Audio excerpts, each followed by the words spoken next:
Olemme Satukaaren tytöt ja kerromme nyt teille tämän satuseiden tarinan.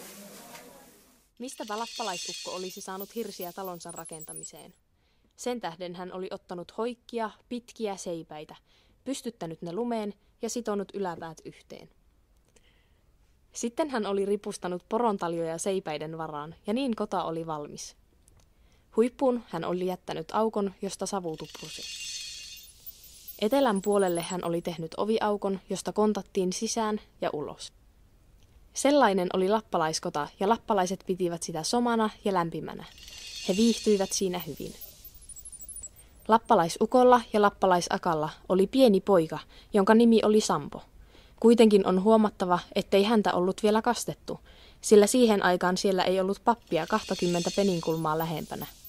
Hän oli pyylevä poika ja jo 8-vuotias. Hänellä oli musta tukka ja ruskeat silmät. Sampo oli jo hyväkin mies ikäisekseen. Hänellä oli omat sukset, joilla hän laski korkeita mäkiä. Hänellä oli oma pieni poro, jonka hän valjasti oman pulkkansa eteen. Hän hurautti korkeiden kinosten läpi, niin ettei hänestä näkynyt muuta kuin pienoinen töyhtö mustaa tukkaa.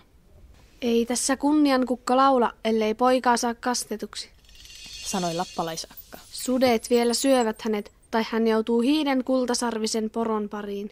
Kuinka pojan silloin käy, kun häntä ei ole kastettu? Sampo kuuli nuo sanat. Hän rupesi miettimään, millainen tuo kultasarvinen poro lienee.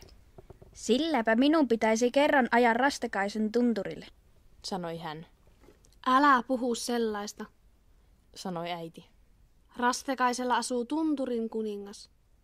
Mikä se on? Kysyi Sampo lappalainen. Hän syö poron yhdellä suupalalla ja nielee pikkupoikia niin kuin sääskiä. Älä koskaan aja Rastekaiselle, äiti sanoi.